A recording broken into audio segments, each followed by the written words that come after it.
Praise the Lord. കർത്താവിന്റെ അതിപരിശുദ്ധമായ നാം വാഴ്ത്തപ്പെടട്ടെ. ഈ നല്ല സമയത്തെ ഓർത്ത് ദൈവത്തെ സ്തുതിക്കുകയും വാഴ്ത്തുകയും ചെയ്യുന്നു. വിവിധ സ്ഥലങ്ങളിൽ രാജ്യങ്ങളുമായിരുന്ന ദൈവവചനം കേൾക്കുന്ന എല്ലാ പ്രിയപ്പെട്ടവർക്കും കർത്താവായ യേശു ക്രിസ്തുവിന്റെ വിലയേറിയ നാമത്തിൽ എന്റെ സ്നേഹവന്ദനം. അല്പസമയത്തെ ദൈവത്തിന്റെ ചിന്തയ്ക്കായി ഒരു ദൈവവചന ഭാഗം വായിക്കുന്നു. വെളിപ്പാട് പുസ്തകം 1-ാം അധ്യായം അതിന്റെ 12-13 വാക്യങ്ങൾ. എന്നോട് സംസാരിച്ച നാദം എന്ന് കാണുവാൻ ഞാൻ തിരിഞ്ഞപ്പോൾ 7 പൊൻനിലവിളക്കുകളുടെയും നിലവിളക്കുകളുടെ നടുവിൽ നിലയങ്കി ധരിച്ച് മാറത്ത് പൊൻകച്ച് കെട്ടിയവനായി മനുഷ്യപുത്രനോട് സദൃശനായവനെ കണ്ടു. വളരെ അനുഗ്രഹിക്കപ്പെട്ട തിരുവെഴുത്തിനായി ഞാൻ ദൈവത്തെ സ്തുതിക്കുന്നു. വെളിപ്പാട് പുസ്തകം എന്ന് പറയുന്നത് കർത്താവായ യേശു ക്രിസ്തുവിന്റെ ആ മഹത്വപൂർണമായ അനുഭവത്തെ നമുക്ക് വെളിപ്പെടുത്തി തരുന്നതാണ് വെളിപ്പാട് പുസ്തകം 1-ാം അധ്യായം. യേശു ആരാണ്, ദൈവം ആരാണ്, യേശുവിന്റെ രൂപം എന്താണ്, യേശുവിന്റെ ഭാവം എന്താണ്, യേശുവിന്റെ സ്വഭാവം എന്താണ് എന്നൊക്കെ നമുക്ക് മനസ്സിലാകണമെങ്കിൽ നമ്മൾ വെളിപ്പാട് പുസ്തകം 1-ാം അധ്യായം ഒരു പല ആവർത്തി നമ്മൾ വായിക്കണം. ഓരോ വാക്യങ്ങളും എടുത്ത് നമ്മൾ വായിച്ച് മനസ്സിലാക്കുമ്പോഴാണ് യഥാർത്ഥത്തിൽ യേശുവിനെ നമുക്കറിയാൻ കഴിയുള്ളൂ. അല്ലെങ്കിൽ ഇപ്പം നമ്മൾ ലോകം പറയുന്ന പോലെ നമ്മൾ പറഞ്ഞുകൊണ്ടെങ്കിൽ എനിക്ക് യേശുവിനെ അറിയാം. പക്ഷെ യേശു ആരാണെന്ന് അറിയണം. അവിടെയാണ് വചനത്തിന്റെ പ്രാധാന്യത എന്ന് പറയുന്നത്. അവിടെയാണ് നിങ്ങളുടെ അനുഗ്രഹം കിടക്കുന്നത്. യേശുവിനെ അറിയാത്തവരാരുമില്ല, എല്ലാവരും യേശുവിനെ അറിയും. പക്ഷെ യേശു ക്രിസ്തുവിലൂടെ നമുക്ക് ലഭിക്കുന്ന അനുഗ്രഹം എന്താണ്, യേശു ക്രിസ്തുവിന്റെ ആമേനലിയ മഹത്വം എന്താണെന്നൊക്കെ ഞാൻ നിങ്ങൾ മനസ്സിലാക്കണം. ഹല്ലേലൂയ. ഇവിടെ നിലയങ്കി ധരിച്ച് മാറത്ത് പൊൻകച്ച് കെട്ടിയവനായി മനുഷ്യപുത്രനോട് സദൃശനായവനെ കണ്ടുവെന്ന് യോഹന്നാൻ പറയുക. ഹല്ലേലൂയ. നിങ്ങളുടെ ആത്മീയ കണ്ണുകളെ തുറക്കേണ്ടത്. Praise the Lord. നിങ്ങളുടെ പുറം കണ്ണുകൾ കൊണ്ട് ഒരിക്കലും നിങ്ങൾക്ക് യേശുവിനെ കാണാൻ കഴിയത്തില്ല. പുറത്തെ കണ്ണുകൊണ്ട് യേശുവിനെ കാണുവാൻ കഴിയണമെങ്കിൽ ഈ ചുമരിന്മേൽ വരച്ചും അല്ലെങ്കിൽ നമ്മുടെ വീട്ടിലൊക്കെ വരച്ചു വെച്ച് പടം കാണാൻ കഴിയും. എല്ലാ വീട്ടിലും, ക്രൈസ്തവരുടെ ഒക്കെ വീട്ടിൽ, അല്ലാത്തവരുടെ ഒക്കെ വീട്ടിൽ ചെന്ന് കലണ്ടറുകളിലും അല്ലാതെയൊക്കെ യേശുവിന്റെ പടമുണ്ട്. നമ്മുടെ പുറം കണ്ണുകൊണ്ട് അതേ കാണാൻ കഴിയുള്ളൂ. യഥാർത്ഥമായിട്ട് യേശുവിനെ കാണണമെങ്കിൽ നിങ്ങളുടെ ആത്മീയ കണ്ണ് തുറക്കണം. പുറം കണ്ണുകൊണ്ട് കാണുന്നത് കൊണ്ടാണ് നിങ്ങൾ പുറം കണ്ണുകൊണ്ട് കണ്ട യേശുവിനെ നിങ്ങൾ ആരാധിക്കുകയും നിങ്ങൾ മഹത്വപ്പെടുത്തുകയും ചെയ്യുന്നത്. നമ്മൾ ഈ പടങ്ങളിൽ കാണുന്ന യേശു എന്ന് അതാരോ അഭിനയിച്ചതാണ്. ആ അഭിനയിച്ച ആളിന്റെ രൂപം എടുത്തിട്ടാണ് അല്ലെങ്കിൽ യേശുവിന്റെ പടമായിട്ട് ഇന്ന് സകലരും ഭവനങ്ങളിലും വീടുകളിലും ഒക്കെ കൊണ്ടുവെക്കുകയും അതിനു മുമ്പിൽ തിരി കത്തിക്കുകയും വിളക്ക് കത്തിക്കുകയും പ്രാർത്ഥിക്കുകയും അതിഷ്ടം പോലെ വിറ്റ് പൈസ ചെലവഴിക്കുന്നുണ്ട്. ഹല്ലേലൂയ. എന്നാൽ ആത്മീയകണ്ണ് തുറന്നാൽ യേശു ആരെന്ന് നമുക്ക് കാണാൻ കഴിയും. വെളിപ്പാട് പുസ്തകം 1-ാം അധ്യായം വായിക്കാം. ഹല്ലേലൂയ. അപ്പൊ നിങ്ങളുടെ ആത്മീയകണ്ണ് തുറക്കണം. പ്രിയ കർത്താവായ യേശു ക്രിസ്തു ഈ ഭൂമിയിൽ വന്ന് 33 തിരുവയസ്സോടെ ജീവിച്ച് 30-ാം വയസ്സിൽ യോഹന്നാൻ സ്നാപകനെ സ്നാനമേറ്റ് ആത്മാവ് യേശുവിനെ മരുഭൂമിയിലേക്ക് നടത്തി. ഹല്ലേലൂയ.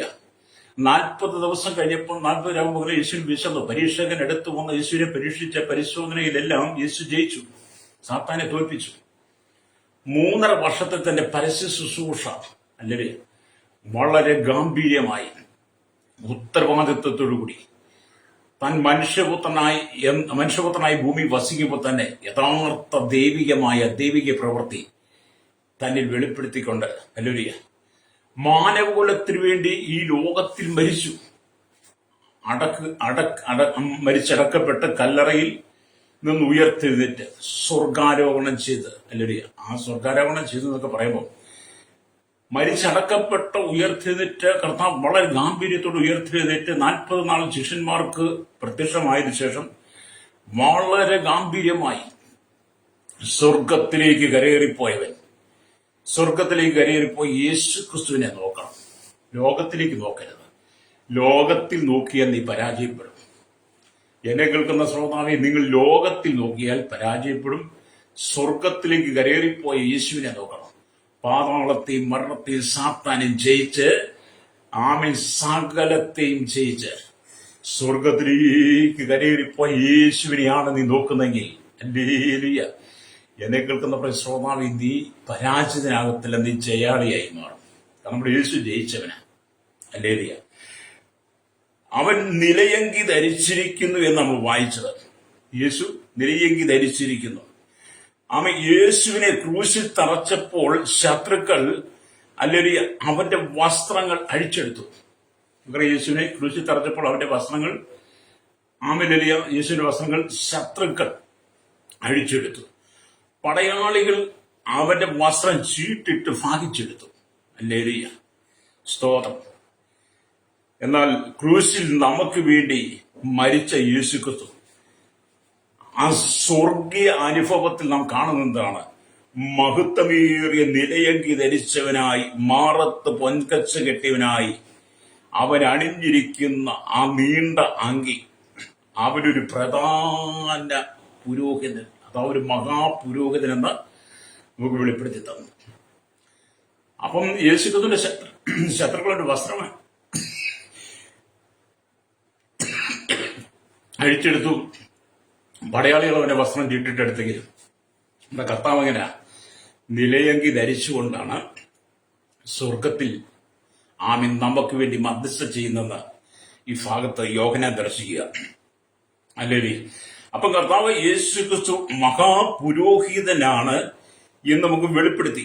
അവനാണ് എനിക്കും നിങ്ങൾക്കും വേണ്ടി പിതാവിന്റെ വലത്ത് ഭാഗത്ത് നിന്നുകൊണ്ട് പക്ഷപാതം ചെയ്യുന്നത്. സ്വർഗത്തേക്ക് കയറിപ്പോയ മഹാപുരോഹിതനായിരിക്കുന്ന യേശുക്രിസ്തുവാണ് ഭൂമിയിലുള്ള സകല ജനത്തിനും വേണ്ടി പിതാവിനോട് പക്ഷപാതം ചെയ്യുന്നത്, മധ്യസ്ഥ ചെയ്യുന്നത്. അതാണ് നമ്മൾ തിമോഥെയോസ് 2-ാം അധ്യായം വായിക്കുമ്പോൾ കാണുന്നത്. ദൈവത്തിനും മനുഷ്യരുടെ ഏക മധ്യസ്ഥൻ യേശുക്രിസ്തു മാത്രമാണ്. വേറെ ഒരു മധ്യസ്ഥൻ ഈ ഭൂമിയിലില്ല. ഭൂമിയിലുള്ള ഒരു മധ്യസ്ഥന്മാരോടും പ്രാർത്ഥിച്ചാൽ ആ പ്രാർത്ഥന സ്വർഗത്തിലെത്തത്തില്ല. എന്നാൽ ദൈവത്തിനും മനുഷ്യരുടെ ഏക മധ്യസ്ഥനായിരിക്കുന്ന പിതാവിന്റെ വലത്തുഭാഗത്ത് ആമി നിലയങ്കി ധരിച്ച് മാറത്ത് പൊൻകച്ചുരുടനായി മനുഷ്യപുത്രനോട് സദസ്യനായിരിക്കുന്ന യേശുക്രിസ്തുവിനോടാണ് നിങ്ങൾ പ്രാർത്ഥിക്കുന്നതെങ്കിൽ ആ പ്രാർത്ഥന നഷ്ടപ്പെടത്തില്ല. അത് ദൈവസന്നിധിയിൽ തന്നെ ചെയ്യും. അപ്പൊ നമ്മൾ പ്രാർത്ഥിക്കേണ്ടത് ആരോടാണ്? അല്ലേ? അവിടെയാണ് നമുക്ക് ഒരു തിരിച്ചറിവുണ്ടാകേണ്ടത്, സുബോധം ഉണ്ടാകുന്നത്. ആരോട് വേണേലും പ്രാർത്ഥിക്കാം, എവിടെ വേണേലും പ്രാർത്ഥിക്കാം, എപ്പോൾ വേണേലും പ്രാർത്ഥിക്കാം. പക്ഷെ ആ പ്രാർത്ഥനയ്ക്ക് മറുപടി തരുന്നവനായിരിക്കണം നമ്മുടെ പ്രാർത്ഥനയുടെ ആമീൻ മുമ്പിൽ നിൽക്കുന്ന നായകൻ യേശുവായിരിക്കണം. അല്ലേ? ഇവിടെ നമുക്ക് കാണാൻ കഴിയുന്നത്. അതുകൊണ്ടാണ് നമ്മൾ എബ്രായ ലേഖനമൊക്കെ വായിക്കുമ്പോൾ പൗലൂസ് പറയുന്നത്, എബ്രായ ലേഖനമൊക്കെ വായിക്കുമ്പോൾ പൗലൂസ് പറയുക, എബ്രായ ലേഖനം 3-ാം അധ്യായം 1-ാമത്തെ വാക്യം വായിക്കുമ്പോൾ അവിടെ ഇങ്ങനെ ഇരിക്കുന്നു: അതുകൊണ്ട് വിശുദ്ധ സഹോദരന്മാരെ, സ്വർഗീയ വിളിക്ക് ഓഹരിക്കാരായുള്ളവരെ, നാം സ്വീകരിച്ചു പറയുന്ന അപ്പോസ്തലനും മഹാപുരോഹിതനുമായ യേശുവിനെ ശ്രദ്ധിച്ചു നോക്കുകയും. അപ്പൊ നമ്മുടെ യേശുവാരാണ്? നാം അല്ലെ സ്വീകരിച്ചു പറയുന്ന അപ്പോസ്തലനും മഹാപുരോഹിതനുമായ യേശുക്രിസ്തു. അല്ലേ?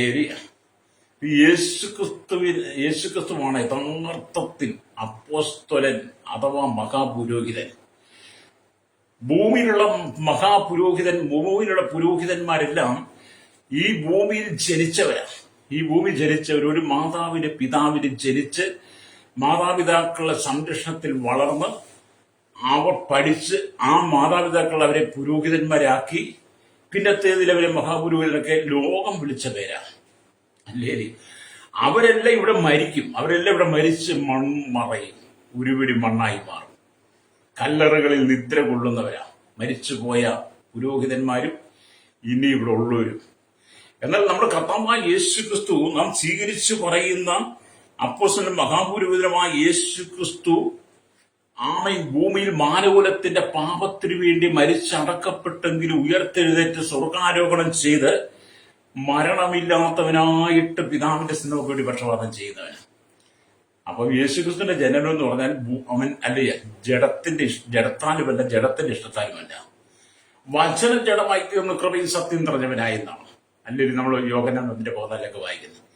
അപ്പൊ നിങ്ങൾ പ്രാർത്ഥിക്കേണ്ടത് യേശുവിനോട് പ്രാർത്ഥിക്കണം. നിങ്ങളുടെ പ്രാർത്ഥന കേൾക്കുന്ന യേശുവാ, നിങ്ങളുടെ പ്രാർത്ഥനയ്ക്ക് മറുപടി നൽകുന്ന യേശുവാ. എന്നെ കേൾക്കുന്ന മാതാപിതാ, കഴിഞ്ഞ കാലങ്ങളായിട്ട് നിങ്ങൾ പ്രാർത്ഥിച്ചിട്ടും നിങ്ങൾ ഉപവസിച്ചിട്ടും നിന്റെ വിഷയത്തിന് മറുപടിയില്ലാതെ ഇന്നും നീ പിറുപിറുക്കുന്നതിന്റെ കാരണം, ഇന്ന് നിനക്ക് പ്രാർത്ഥനയ്ക്ക് മറുപടി ഇല്ലാതെ നീ സങ്കടപ്പെടുന്നതിന്റെ കാരണം എന്താണ്? നിന്നെ തന്നെ ശോധന ചെയ്യണം. നിങ്ങളെ തന്നെ ശോധന ചെയ്തിട്ട് നിങ്ങൾ പ്രാർത്ഥിക്കുന്ന ദൈവം നിന്റെ പ്രാർത്ഥന കേൾക്കുന്നുണ്ടോ? ലേലുയ, നിന്റെ പ്രാർത്ഥനയ്ക്ക് മറുപടി നൽകുന്നവരാണോ എന്ന് നിങ്ങൾ തിരിച്ചറിയണം. വ്യക്തം ചെയ്യണം. പ്രൈസലോ.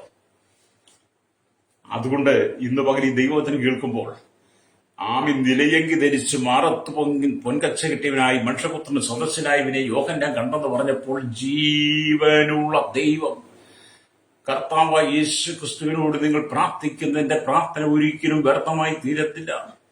എന്നെ കേൾക്കുന്ന മാതാവി പിതാവി, സങ്കടങ്ങളുടെ ദുഃഖങ്ങളുടെ കണ്ണുനീരിന്റെ നടിയിലൂടെ നീ കടന്നു പോകുന്ന വ്യക്തിയാണെങ്കിൽ പരിശുദ്ധാത്മാവ് നിനക്ക് പുതിയ കൃപകളും പുതിയ അഭിഷേകവും പുതിയ നന്മകളും തന്ന് നിന്നെ അനുഗ്രഹിപ്പാൻ, നിന്നെ ഒരു പ്രാർത്ഥന മനുഷ്യനാക്കി മാറ്റുവാൻ, ദർശനമുള്ളവനാക്കി മാറ്റുവാൻ, ദർശനമുള്ളവളാക്കി മാറ്റിയെടുക്കുവാൻ ദൈവം ആഗ്രഹിക്കുക. പക്ഷെ നീ യേശുവിലേക്ക് വരണം. പ്രൈസലോ. നിങ്ങൾ കർത്താവായ യേശു ക്രിസ്തുവിന്റെ അരികിലേക്ക് വരുമ്പോൾ നിങ്ങൾ കർത്താവായ യേശു ക്രിസ്തുവിനോട് കൊടുക്കണ്ട. കർത്താവ് നിങ്ങൾക്ക് തരികയാണ് എല്ലാ നന്മകളും. പറഞ്ഞു തീരാത്ത ദാന നിമിത്തം ദൈവത്തിന് സ്തോത്രം എന്ന് പറഞ്ഞതുപോലെ പറഞ്ഞു തീരാനാവാത്ത വിധത്തിൽ ദൈവിക അനുഗ്രഹങ്ങളെ ദൈവം നിനക്ക് തരാൻ ആഗ്രഹിക്കുന്നു. പ്രൈസലോ. വിശ്വസിക്കാൻ പറ്റുമോ? വിശ്വസിക്കാൻ സ്തോത്രം പറയണം ദൈവത്തിന്. ലോകം പറഞ്ഞു തീരാനാവാത്ത നന്മകളൊന്നും നിനക്ക് തരത്തില്ല. അല്ലേ? ലോകം തരുന്നതൊക്കെ അളന്നും കണക്ക് പറഞ്ഞും ഒക്കെ തരുള്ളൂ. അത് അവരുടെ ബുക്കിൽ എഴുതി വെക്കും. സമയത്ത് അവർ ചോദിക്കും. തിരിച്ചു കൊടുത്തില്ലെങ്കിൽ പ്രശ്നമാകും. അത് പിന്നെ വലിയ സംഘർഷമാകും. ചിലതൊക്കെ കോടതി വരെ കയറേണ്ടി വരും മനുഷ്യൻ തരുന്നത്. എന്നാൽ സ്വർഗത്തിലെ ദൈവം തരുന്നത് ഒരിക്കലും നീ തിരിച്ചു കൊടുക്കണ്ട. അത് നിനക്ക് എന്നേക്ക് സ്വന്തമാണ്. അതൊരു രോഗസൗഖ്യമാണെങ്കിൽ, ഒരു ആത്മീയ അനുഗ്രഹമാണെങ്കിൽ, സാമ്പത്തിക അനുഗ്രഹമാണെങ്കിൽ, നിന്റെ ജോലിയിലാണെങ്കിൽ, നിന്റെ ജീവിതത്തിലെ ഏത് പ്രശ്നത്തിന്റെ നടുവിലും ദൈവം നിനക്കൊരു അനുഗ്രഹത്തെ തന്നാൽ അത് നീ മടക്കി കൊടുക്കണ്ട. അത് എന്നേക്കും നിനക്ക് സ്വന്തമാണ്. ഹല്ലേലൂയ. അതിനു വേണ്ടി പിന്നെ നീ കണ്ണുനീരൊഴുക്കേണ്ടി വരത്തില്ല. ഹല്ലേലൂയ. അതുകൊണ്ട് നമുക്ക് വേണ്ടി പക്ഷപാതം ചെയ്യുന്ന, നാം സ്വീകരിച്ചു പറയുന്ന അപ്പോസ്തലനും മഹാപുരോഹിതനുമായിരിക്കുന്ന യേശുവിനെ നോക്കുക എന്ന് പൗലോസ് നമ്മോട് പറയുന്നത്. ഹല്ലേലൂയ. എന്ന് പറഞ്ഞാൽ എന്താണ്? ഹല്ലേലൂയ. യേശുവിനെ അപ്പോസ്തലൻ എന്ന പുതിയ നിയമത്തിൽ വിളിച്ചിരിക്കുന്ന ഏക ഭാഗം ഇതാണ്. അപ്പോസ്തലൻ എന്നതിനെ അയക്കപ്പെട്ടവനാണ് എന്നാണ് അർത്ഥം. സ്വർഗത്തിൽ നിന്നും ഭൂമിയിലേക്ക് ദൈവത്താൽ അയക്കപ്പെട്ടവനായി യേശു പിതാവിനാൽ അയക്കപ്പെട്ടു. ദൈവത്തിന്റെ ഒടുവിലത്തെ സന്ദേശവാഹകനായി യേശു ക്രിസ്തു ഭൂമിയിലേക്ക് വന്നുവെന്ന് ഇബ്രായലേഖനം 1:2 വായിക്കുമ്പോൾ നമുക്ക് കാണാൻ കഴിയും. ഹല്ലേലൂയ. അപ്പൊ അപ്പോസ്തലൻ എന്ന നിലയിൽ യേശു ദൈവിക സന്ദേശം മനുഷ്യരോട് അറിയിച്ചു. അതേ സമയത്ത് മഹാപുരോഹിതനായി സ്വർഗത്തിലേക്ക് പോയ യേശു മനുഷ്യപുത്രന്റെ പ്രതിനിധികളായി ദൈവം പാകം നമുക്ക് വേണ്ടി മധ്യസ്ഥനായിരിക്കുക. അപ്പൊ അപ്പോസ്തലൻ പറഞ്ഞ അയക്കപ്പെട്ടവൻ, പിതാവ് തന്റെ പുത്രനെ ഭൂമിയിലേക്ക് അയച്ചു. യേശു ക്രിസ്തുവിലൂടെ നമുക്ക് പാപമോചനം ലഭിച്ചു. പിതാവിന്റെ സന്ദേശം മുഴുവൻ യേശു ക്രിസ്തു നമുക്ക് നൽകി തന്നു. എന്നിട്ട് കർത്താവായ യേശു ക്രിസ്തു മരിച്ചടക്കപ്പെട്ട് ഉയർത്തെഴുന്നേറ്റ് മഹാപുരോഹിതനായി, ഹല്ലേലൂയ, നിലയങ്കി ധരിച്ചു മാറത്ത് മുൻകച്ച് കെട്ടിയവനായി മനുഷ്യപുത്രന് സദൃശനായവൻ ഭൂമിയിലുള്ള സകല മനുഷ്യവർഗത്തിനും വേണ്ടി ഹല്ലേലൂയ യേശു സ്വർഗത്തിൽ നമുക്ക് വേണ്ടി മധ്യസ്ഥ ചെയ്യുന്നു. ഹല്ലേലൂയ. എന്നെ കേൾക്കുന്ന മാതാവേ പിതാവേ, നിന്റെ കരഞ്ഞു കലങ്ങി കണ്ണുനീരിന് മറുപടി യേശുവെ തരുള്ളൂ. ഹല്ലേലൂയ. എത്ര കാലമായി നിങ്ങൾ ചില വിഷയങ്ങളെ വെച്ച് പ്രാർത്ഥിക്കുന്നത്? ഏതെല്ലാം പ്രാർത്ഥന വേളകളിൽ, ഏതെല്ലാം പ്രാർത്ഥന സ്ഥലത്ത്, ഏതെല്ലാം പ്രാർത്ഥന കൂട്ടായ്മ നീ പോയി? ആരോടെല്ലാം നിന്റെ പ്രാർത്ഥന വിഷയങ്ങൾ പറഞ്ഞു? ആരോടെല്ലാം സങ്കടങ്ങൾ പറഞ്ഞു? പ്രൈസലോ. അവരോടൊക്കെ നിന്റെ വിഷയങ്ങൾ പറഞ്ഞ താൽക്കാലികമായി അവർ നിന്നെ പ്രാർത്ഥിച്ചയച്ചതല്ലാതെ നിന്റെ ജീവിതത്തിൽ ഒരു മറുപടി കിട്ടിയിട്ടുണ്ടോ? ഹല്ലേലൂയ. അങ്ങനെ നിന്റെ ജീവിതത്തിൽ ഒരു മറുപടി കിട്ടിയിട്ടില്ലെങ്കിൽ ഇന്ന് പകൽ പരിശുദ്ധാത്മാവ് പറയുകയാണ്, പിതാവിന്റെ വലത്തുഭാഗത്ത് നമുക്ക് വേണ്ടി മനുഷ്യർക്ക് വേണ്ടി മധ്യസ്ഥ ചെയ്യുന്ന കർത്താവായ യേശു ക്രിസ്തു എന്ന മഹാപുരോഹിതനെ നീ ശ്രദ്ധിച്ചു നോക്കി നിന്റെ ആത്മീയ കണ്ണുകൾ തുറന്ന് കർത്താവിനെ കണ്ട് നീ ദൈവത്തോട് പ്രാർത്ഥിക്കുന്നെങ്കിൽ അവിടെ നിന്റെ ജീവിതത്തിനകത്ത് അത്ഭുതങ്ങൾ സംഭവിക്കും. ഹല്ലേലൂയ. നീ ഭാരപ്പെടുന്ന വിഷയത്തിനകത്ത് ദൈവം പ്രവർത്തിക്കും. ഹല്ലേലൂയ. ജീവിതം മുമ്പോട്ട് കൊണ്ടുപോകാൻ കഴിയാതെ തലമുറകളെ കുറിച്ച് ഓർത്ത് വേദനിച്ച് ഭാരപ്പെടുന്ന അവരുടെ ഭാവി എന്തായിത്തരും, എങ്ങനെയായിത്തരും, അവരെ എങ്ങനെ വളർത്തും, മുമ്പോട്ട് കൊണ്ടുപോകും, എങ്ങനെ പഠിപ്പിക്കും, എങ്ങനെ ജോലിക്ക് അയക്കും, എങ്ങനെ അത് വിവാഹം കഴിച്ചയക്കും എന്നൊക്കെ ചിന്തിച്ച് മനം കലങ്ങിയിരിക്കുന്ന ചിലരെ ദൈവത്തിന്റെ ആത്മാവ് തൊട്ട് പറയുക, ഹല്ലേലൂയ, നാം സ്വീകരിച്ചു പറയുന്ന അപ്പോസ്തലനും മഹാപുരോഹിതനുമായ യേശുവിനോട് നിന്റെ സങ്കടങ്ങൾ നീ പറഞ്ഞാൽ, ഹല്ലേലൂയ. മാർത്തയോടും മറിയോടും യേശു പറഞ്ഞതുപോലെ വിശ്വസിച്ച നീ ദൈവത്തിന്റെ മഹത്വം കാണുമെന്ന് പറഞ്ഞതുപോലെ നീ ദൈവത്തിന്റെ മഹത്വം കാണാൻ പോവുക. അപ്പോൾ യോഹന്നാൻ മഹത്വപൂർണനായിരിക്കുന്ന യേശുവിനെ കണ്ടതുപോലെ നിങ്ങൾക്കും കാണാൻ കഴിയണം, ഹല്ലേലൂയ. ഇവിടെ ദൈവവചനം പറയുന്നത്, ഹല്ലേലൂയ, സ്തോത്രം, യേശു മനുഷ്യന്റെ പ്രതിനിധിയായി ദൈവമുമ്പാകെ മധ്യസ്ഥ ചെയ്യുന്നു. മഹാപുരോഹിതനായ യേശുവിനെ ശ്രദ്ധിച്ചു നോക്കുന്നതിനാൽ നമ്മെ വിശ്വാസത്തിൽ ഉറപ്പിക്കും, നമ്മുടെ പ്രത്യാശ പൂർണ്ണമാക്കുകയും ചെയ്യും, ഹല്ലേലൂയ. നമ്മൾ കർത്താവായ യേശു ക്രിസ്തുവിനെ ശ്രദ്ധിച്ചു നോക്കിയാൽ, ഹല്ലേലൂയ, നമ്മുടെ പ്രത്യാശ വർദ്ധിക്കും, നമ്മുടെ പ്രത്യാശ വർദ്ധിക്കുകയും ചെയ്യും, ഹല്ലേലൂയ. നമുക്ക് നമ്മുടെ വിശ്വാസം വർദ്ധിക്കുകയും ചെയ്യും, ഹല്ലേലൂയ. അതുകൊണ്ടാണ് പൗലോസ് പറയുന്നത് യേശുവിനെ ശ്രദ്ധിച്ചു നോക്കണമെന്ന്. അപ്പൊ യേശു ക്രിസ്തുവിനെ ശ്രദ്ധിച്ച് കാണുവാൻ, ശ്രദ്ധിച്ചു നോക്കുവാൻ, പിതാവിന്റെ വലത്തുഭാഗത്തും നിനക്ക് വേണ്ടി മധ്യസ്ഥ ചെയ്യുന്ന യേശുവിനെ നിന്റെ ആത്മീയ കണ്ണുകൾ കൊണ്ട് കാണുവാൻ നീ ജീവിത വിശുദ്ധിയോടെ ദൈവസന്നിധിക്കണം. രക്തം ചെയ്യും. പ്രൈസോ. നമ്മുടെ പല പ്രാർത്ഥനയ്ക്കും മറുപടി ഇല്ലാത്തത് യേശുവിനോട് പ്രാർത്ഥിക്കാത്തത് കൊണ്ടാണ്. എല്ലാവരും പ്രാർത്ഥിക്കുന്നവർ, ആരും പ്രാർത്ഥിക്കാത്തവരുണ്ടോ എന്ന് എനിക്ക് തോന്നുന്നത്. സകല ജാതി മതസ്ഥരും പ്രാർത്ഥിക്കുന്നവരാണ്, ഹല്ലേലൂയ. പക്ഷെ പല പ്രാർത്ഥനകളും കൂട്ടം കമത്തി വെച്ച് വെള്ളം ഒഴിച്ചതുപോലെ മറുപടിയില്ല, ഹല്ലേലൂയ. എന്നാൽ യേശുവിനോട് പ്രാർത്ഥിച്ചാൽ, എന്നെ കേൾക്കുന്ന പ്രിയ സുഹൃത്തെ, നീ ഒരിക്കലും പരാജയപ്പെട്ടു പോകത്തില്ല. നീ പരാജയപ്പെട്ടു പോകാതെ, നീ പരാജിതനായി മാറാതെ നിന്നെ ജയത്തിലേക്ക് കൊണ്ടുവരുവാൻ, നിന്നെ ഉയർച്ചയിലേക്ക് കൊണ്ടുവരുവാൻ, നിന്റെ സകല പ്രതിസന്ധികളെ നീക്കി നിന്നെ നന്മയുടെ അനുഭവത്തിലേക്ക് കൊണ്ടുവന്ന്, ഹല്ലേലൂയ, നിന്നെ ദേശത്ത് മാനിക്കുവാൻ യേശുവിന് കഴിയും. അപ്പോൾ ദാവീദ് പറഞ്ഞതുപോലെ നിങ്ങൾക്കും പറയുവാൻ കഴിയും, എൻ മനമേ യഹോവയെ വാഴ്ത്തുക, സർവാന്തര നാമത്തെ വാഴ്ത്തുക. എൻ മനമേ യഹോവയെ വാഴ്ത്തവന്റെ ഉപകാരങ്ങളൊന്നും മറന്നു പോകരുത് എന്ന് തിരുവെഴുത്ത് വായിക്കുന്നതുപോലെ അവൻ നിങ്ങൾക്ക് ചെയ്ത, യേശു നിങ്ങൾക്ക് ചെയ്ത ഉപകാരങ്ങൾ മറന്നു പോകാത്ത നിലയിൽ, നീ മറന്നു പോകാത്ത നിലയിൽ അനുദിനം ജീവിതത്തിൽ ഓർത്ത് പ്രാർത്ഥിച്ച് മറ്റുള്ളവർക്ക് നൽകി കൊടുക്കാൻ കഴിയുന്ന നിലവാരത്തിൽ, ഹല്ലേലൂയ, യേശു നിന്നെ ആത്മാവിൽ നിറയ്ക്കും. നിന്റെ പ്രാർത്ഥനയ്ക്ക് മറുപടി തരും, രക്തം ചെയ്യും. അപ്പൊ അവന്റെ ഉപകാരങ്ങളാണ്. അപ്പൊ കർത്താവിന്റെ ഉപകാരങ്ങളും കർത്താവിന്റെ നന്മയും പ്രാപിക്കണമെങ്കിൽ നമ്മൾ യേശുവിനെ ശ്രദ്ധിച്ചു നോക്കണം. അതുകൊണ്ടാണ് ഞാൻ ആദ്യം പറഞ്ഞത്, ലോകത്തിൽ നിങ്ങൾ ശ്രദ്ധിച്ചു നോക്കരുത്. ഇന്നത്തെ കാലഘട്ടത്തിൽ, ഈ തലമുറയിൽ നിങ്ങൾ ചിന്തിച്ചു നോക്കിയാൽ നിങ്ങൾ ആരെയാണ് ശ്രദ്ധിച്ചു നോക്കുന്നത്? യഥാർത്ഥത്തിൽ നിങ്ങൾ യേശുവിനെ ശ്രദ്ധിച്ചു നോക്കുന്നുണ്ടോ? യേശു ക്രിസ്തുവിനെ ശ്രദ്ധിച്ചു നോക്കുന്നത് നിങ്ങൾ പരാജയപ്പെട്ട വ്യക്തിയല്ലേ? പൗലോസ് പറയാനുള്ളത്, നാം സ്വീകരിച്ചു പറയുന്ന അപ്പോസ്തലനും മഹാപുരോഹിതനുമായിരിക്കും യേശുവിനെ ശ്രദ്ധിച്ചു നോക്കുവിൻ. എന്നെ കേൾക്കുന്ന മാതാവേ, പിതാ, നിങ്ങളെ പരാജയപ്പെട്ട് നീ ഏതിനെയാണ് ശ്രദ്ധിച്ചു നോക്കുന്നത്? നിന്റെ കയ്യിലിരിക്കുന്ന ആൻഡ്രോയിഡ് മൊബൈലിനകത്ത് കാണുന്ന സിനിമകളും കോമഡികളും റിയാലിറ്റി ഷോകളും, അതിനകത്ത് കാണുന്ന വെറിക്കൂത്തുകളും പേക്കൂത്തുകളും, അതിനകത്ത് കാണുന്ന സകല അശ്ലീലങ്ങളിലേക്ക് അകത്തല്ലേ നീ ശ്രദ്ധിച്ചു നോക്കുന്നത്? ഹല്ലേലൂയ. ചിലരൊക്കെ ഈ സാധനമൊക്കെ അങ്ങോട്ട് നോക്കിക്കൊണ്ടിരുന്ന, ഈ മൊബൈലൊക്കെ നോക്കിക്കൊണ്ടിരുന്ന, വിളിച്ചാലും കേൾക്കത്തില്ല, പറഞ്ഞാലും കേൾക്കത്തില്ല, ആമയുടെ കുട്ടികൾ കിടന്ന് കരഞ്ഞാലും കേൾക്കത്തില്ല, ഭർത്താവ് വന്നാലും അറിയത്തില്ല, ഭാര്യ വന്നാലും അറിയത്തില്ല, അപ്പനമ്മമാര് വിളിച്ചാലും അറിയത്തില്ല. ഇതിനകത്ത് നോക്കിക്കൊണ്ടിരിക്കുക. ശ്രദ്ധിച്ചു, നീ പരാജയപ്പെട്ടു പോവുകയുള്ളൂ. നിന്റെ കയ്യിലിരിക്കുന്ന ഈ മൊബൈലിനകത്ത് നീ ശ്രദ്ധിച്ചു നോക്കിയിരുന്ന് നിന്റെ ജീവിതം നീ പാഴാക്കി കളയരുത്. ലോകത്തിന്റെ വെറുക്കൂത്തുകൾ, ലോകത്തിന്റെ അശ്ലീലങ്ങൾ, ലോകത്തിന്റെ കോമാളിത്തരങ്ങളെ ശ്രദ്ധിച്ചു നോക്കുവാനല്ല ദൈവം നിനക്ക് കണ്ണ് തന്നത്, ദൈവം നിനക്ക് ആയുസ് തന്നത്, ദൈവം നിനക്ക് ആരോഗ്യം തന്നത് ഇവിടുത്തെ കോമാളിത്തരങ്ങളെ നോക്കുവാനല്ല.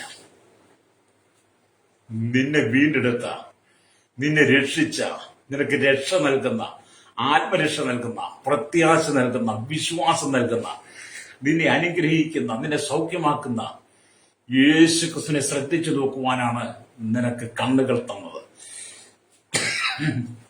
അതുകൊണ്ട് ഞങ്ങൾ ഈ സുവിശേഷകരൊക്കെ ആയതുകൊണ്ട് പല ഭവനങ്ങളിൽ ഞങ്ങൾ പ്രാർത്ഥിക്കാൻ സുവിശേഷം പറയാനൊക്കെ ചെല്ലും. അപ്പം പ്രാർത്ഥിക്കാനും സുവിശേഷം പറയാനൊക്കെ പല വീടുകളിൽ ചെന്ന് കഴിഞ്ഞാൽ നമ്മൾ പറയുന്ന സുവിശേഷം കേൾക്കാൻ അവർക്ക് സമയമില്ല. പല വീട്ടിലും സുവിശേഷം പങ്കുവെക്കുമ്പോൾ അവരുടെ കയ്യിലിരിക്കുന്ന മൊബൈലൊന്നും മാറ്റിവെക്കത്തില്ല.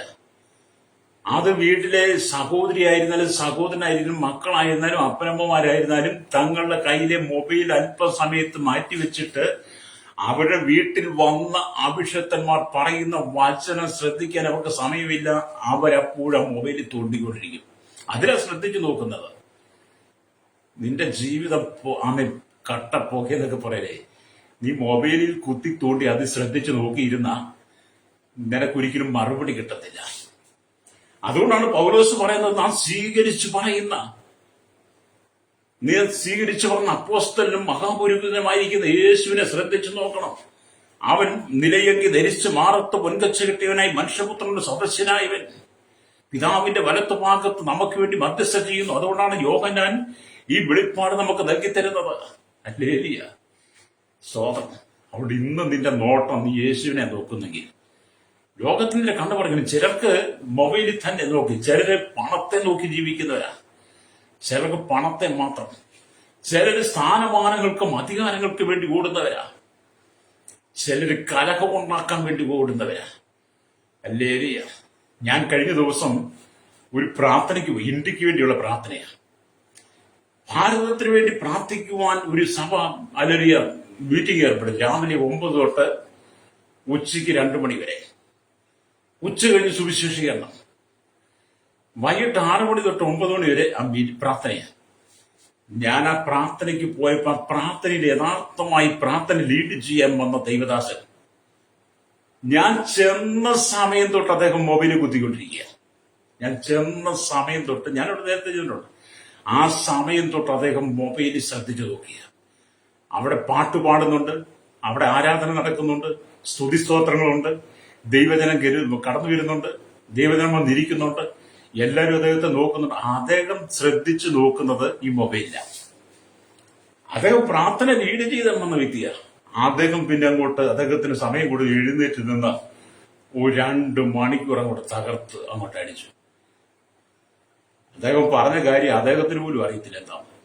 വർഷങ്ങളായിട്ട് പറഞ്ഞുകൊണ്ടിരിക്കുന്ന കാര്യം തന്നെ ആവർത്തിച്ച് പറയാം. വർഷങ്ങളായിട്ട് അദ്ദേഹം പറഞ്ഞ കാര്യം. എനിക്ക് വളരെ സങ്കടം തോന്നി. ആ പ്രാർത്ഥനയ്ക്ക് പോയത് ഇന്ത്യക്ക് വേണ്ടി പ്രാർത്ഥിക്കാൻ പോയതല്ലേ, ആത്മഭാരത്തോടെ കണ്ണുനീരോടെ പ്രാർത്ഥിക്കാൻ പോയതല്ലേ, നശിച്ചുകൊണ്ടിരിക്കുന്ന തലമുറയ്ക്ക് വേണ്ടി മധ്യസ്ഥനയ്ക്കാൻ പോയതല്ലേ. പക്ഷെ ഈ പ്രാർത്ഥനയ്ക്കകത്ത് ഈ ദൈവദാസൻ, ഈ പ്രാർത്ഥന ലീഡ് ചെയ്ത ദൈവദാസൻ മൊബൈലിൽ തന്നെ നോക്കിക്കൊണ്ടിരിക്കുക. അപ്പോൾ ഈ ദൈവത്തിന്റെ വചനം എന്റെ ജീവിതത്തിലേക്ക് വന്നു. നാം സ്വീകരിച്ചു പറയുന്ന അപ്പോസ്തലനും മഹാപുരോഹിതനുമായ യേശുവിനെ ശ്രദ്ധിച്ചു നോക്കുവിൻ. തന്റെ മുമ്പിൽ വന്നിരിക്കുന്ന ജനം, ഹല്ലേലൂയ, ഒരു സഭയിൽ കൂടി വരുന്ന ജനം കണ്ണുനീരും വേദനയും ദുഃഖത്തോടാണ് കടന്നു വരുന്നത്. അവരുടെ വിഷയങ്ങൾക്ക് നാം പരിഹാരം കൊടുക്കുന്നവരായിരിക്കണം. സഭയിൽ കടന്നു വരുന്ന ഒരു വ്യക്തിയെ, സഭയിൽ കടന്നു വരുന്ന സഹോദരനായാലും സഹോദരിയായിരുന്നാലും, അവന് യൗവനക്കാരികളായിരുന്നാലും ആരുമായിരിക്കട്ടെ, ആ വ്യക്തിയുടെ കണ്ണുനീരറിഞ്ഞ്, ആ വ്യക്തിയുടെ സങ്കടം അറിഞ്ഞ്, ആ വ്യക്തിയുടെ ഭാരങ്ങൾ അറിഞ്ഞ്, ആ വ്യക്തിക്ക് വേണ്ടി നമ്മൾ പ്രാർത്ഥിച്ച് ആ മറുപടി കൊടുത്ത് അവരെ സമാധാനിപ്പിച്ച് പറഞ്ഞു വിടണമെങ്കിൽ, അവർക്ക് ആ പ്രാർത്ഥനയിൽ സന്തോഷമുണ്ടാകണമെങ്കിൽ, നാം സ്വീകരിച്ചു പറയുന്ന അപ്പോസ്തലനും മഹാപുരോഹിതനുമായ യേശുവിനെ ഇടയൻ ശ്രദ്ധിച്ചു നോക്കിയിരുന്ന, ആത്മീയകണ്ണുകൾ കൊണ്ട് ശ്രദ്ധിച്ചു നോക്കിയിരുന്ന ദൈവത്തിൽ നിന്ന് പ്രാപിച്ച് പ്രാർത്ഥിക്കുമ്പോഴാണ് ആ പ്രാർത്ഥനയ്ക്കകത്ത് മറുപടി ഉണ്ടാകുന്നത്. ഹല്ലേലൂയ, രക്തം ചെയ്യാം. ഇതൊക്കെ ഹല്ലേലൂയ നമ്മൾ വളരെ ശ്രദ്ധിക്കേണ്ട കാര്യങ്ങളാണ്. ഒരു പ്രാർത്ഥനയ്ക്ക് പോയി എന്നതിനേക്കാൾ ഉപരി, ഒരു പ്രാർത്ഥനയിൽ നമ്മൾ പങ്കെടുത്ത് ഒരു പ്രാർത്ഥന സംഘടിപ്പിച്ചു എന്ന് പറഞ്ഞതിനേക്കാൾ ഉപരി, അവിടെ വന്നിരിക്കുന്ന ജനത്തെ അപ്പോസ്തലനും മഹാപുരോഹിതനും ഇരിക്കുന്ന യേശുവിനെ ശ്രദ്ധിച്ചു നോക്കുവാൻ പഠിപ്പിച്ചോ ഇല്ലെന്നുള്ളതാണ്. അവർക്ക് അതിനുള്ള സന്ദേശം കൊടുത്തു. പരാജയം ഇവിടാണ്. പരാജയം മനുഷ്യന്റെ ജീവിതത്തിലാണ്. യേശു പരാജിതനല്ല. അവൻ മാറത്ത്, അല്ലെങ്കിൽ അവൻ നിലയ്ക്ക് ധരിച്ച് മാറത്ത് പൊൻകച്ച കിട്ടിയവനായി മനുഷ്യപുത്രനോ സദൃശനായവരെ യോഹന്നാൻ പത്മോസിൽ വെച്ച് കാണാൻ കാരണം, ഹല്ലേലൂയ, ഈ അപ്പോസ്തലനായ യോഹന്നാൻ ഇത്ര വലിയ ദർശനം കാണാൻ കാരണം, പത്മോസിന്റെ ഏകാന്തതയിലാണ് മനുഷ്യൻ കിടക്കുന്നതെങ്കിലും, തനിക്ക് കൂട്ടിന് ആരുമേ ഇല്ലെങ്കിലും, ഒന്ന് ഉരിയാണ്ട് ഒന്ന് സംസാരിക്കാൻ ആരുമില്ലെങ്കിലും, തന്റെ നോട്ടം മുഴുവൻ അപ്പോസ്തലനും മഹാപുരോഹിതനുമായിരിക്കുന്ന യേശുവിനെ ആയിരുന്നു യോഹന്നാൻ. അതുകൊണ്ടാണ് യോഹന്നാൻ ഇത്ര വലിയ ദർശനം, ഇത്രമാത്രം വെളിപ്പാട് ദൈവം കൊടുത്തത്. അതുകൊണ്ടാണ് നമ്മൾ വെളിപ്പാട് പുസ്തകം 1-ാം അധ്യായം വായിക്കുമ്പോൾ വെളിപ്പാട് പുസ്തകം 1-ാം അധ്യായത്തിൽ കർത്താവായ യേശു ക്രിസ്തു ആരാണ് നമുക്ക് വെളിപ്പെടുത്തി തരുന്നത്. ഹല്ലേലൂയ. യേശു ആരെന്ന് നിങ്ങൾ അറിയണം. യേശു ആരാണ്? ദൈവം ആരാണ്? യേശുവിന്റെ പ്രവൃത്തി എന്താണ്? യേശു എന്താണ് നമുക്ക് വേണ്ടി ഇന്ന് യേശു എവിടെയാണ്? യേശു ഇന്ന് എന്താണ് ചെയ്യുന്നതെന്നൊക്കെ നമുക്ക് മനസ്സിലാക്കണമെങ്കിൽ ഒരുപാട് പുസ്തകങ്ങളൊന്നും വായിക്കേണ്ട പ്രിയരെ. നിങ്ങൾ വെളിപ്പാട് പുസ്തകം 1-ാം അധ്യായം വായിച്ചാൽ മതി. ഹല്ലേലൂയ. അവിടെ യേശു ക്രിസ്തുവിനെ കുറിച്ച് എല്ലാം പറഞ്ഞു. യേശു ദൈവമാണെന്ന് അവിടെ രേഖപ്പെടുത്തുന്നു. ഇവിടെ നാം ദൈവത്തിന്റെ വചനം വായിക്കുമ്പോൾ നമുക്ക് മനസ്സിലാക്കാൻ കഴിയുന്നത് ഹല്ലേലൂയ, യേശുവിനെ അല്ലെങ്കിൽ നമുക്ക് കാണാൻ കഴിയും. അപ്പൊ നാം ദൈവത്തിന്റെ വചനം വായിക്കുമ്പോൾ എന്നെ കേൾക്കുന്ന പ്രശ്നം, ഇവിടെ നാം ദൈവത്തിന്റെ വചനമൊക്കെ വായിക്കുമ്പോൾ കാണാൻ കഴിയുന്നത് നാം ദൈവമായിട്ട് എത്രമാത്രം ബന്ധമുണ്ട്. നമുക്ക് ദൈവമായിട്ട് എത്രമാത്രം ബന്ധമുണ്ട്. ദൈവമായിട്ടുള്ള ബന്ധം നമുക്കുണ്ടോ? ദൈവ സാന്നിധ്യം അനുഭവിക്കാൻ കഴിയുന്നുണ്ടോ? നമ്മൾ ആ ദൈവകൃപയിലാണോ നിൽക്കുന്നത്? ഹല്ലേലൂയ. ലോകപ്രകാരമായ ഒരു പുരോഹിതൻ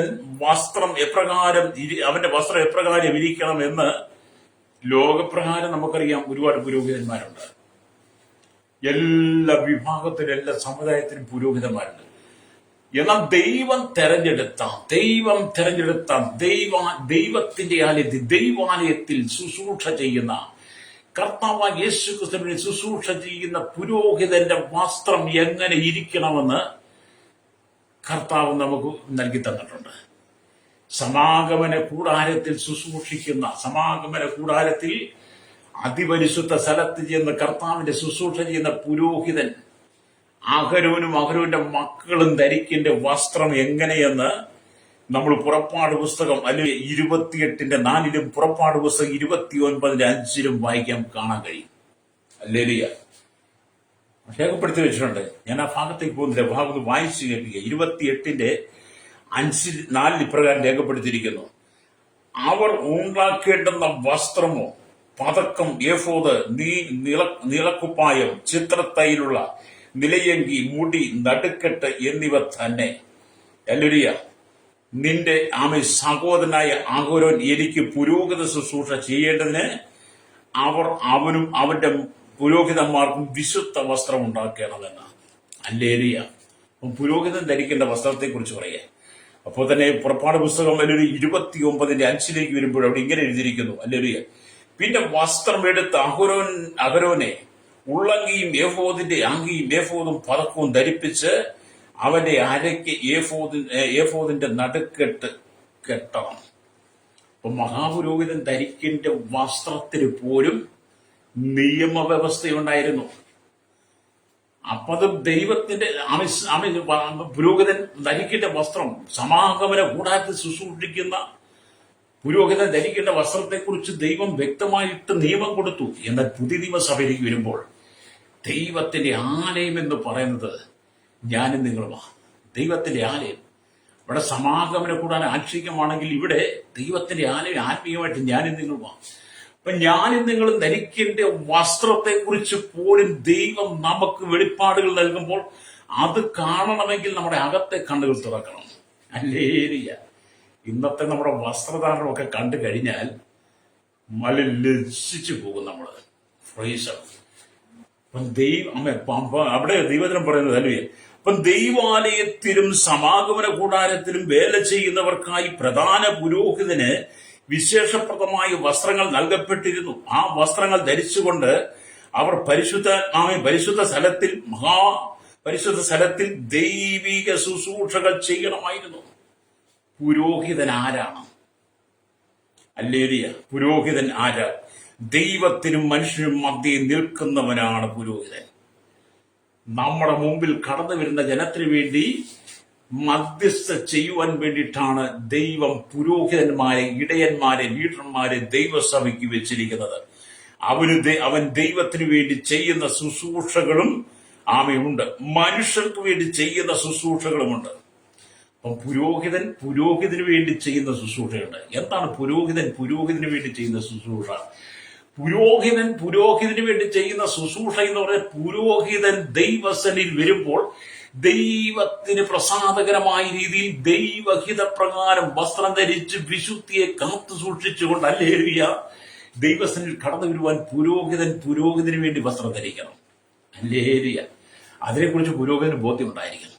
ആ പുരോഹിതൻ മനുഷ്യർക്ക് ശുശ്രൂഷ ചെയ്യുമ്പോൾ, മനുഷ്യർക്ക് വേണ്ടി പിതാവിനോട് അല്ലെങ്കിൽ യേശുവോട് പ്രാർത്ഥിക്കുമ്പോൾ അതിനെക്കുറിച്ചൊരു ബോധ്യം ഉണ്ടായിരിക്കണം. അതിനെക്കുറിച്ച് ഹല്ലേലൂയ.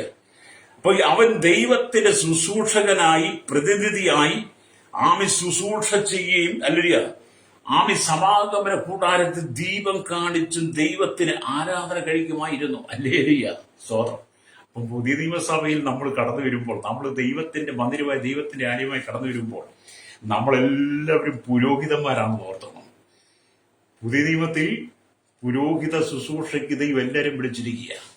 അപ്പൊ നമ്മൾ മാന്യമായ വസ്ത്രം ധരിച്ച് ദൈവത്തിന് പ്രസാദകരമായ രീതിയിൽ ശുശ്രൂഷ നമുക്ക് വേണ്ടിയിട്ടും നമ്മുടെ മുമ്പിൽ നിൽക്കുന്ന ജനത്തിന് വേണ്ടി ചെയ്യണം. ഹല്ലേലൂയ. പുതിയ നിയമത്തിൽ നമ്മളെല്ലാം പുരോഹിതന്മാരാണെന്ന് അത് പത്രോസ് നമുക്ക് വെളിപ്പെടുത്തി തന്നു.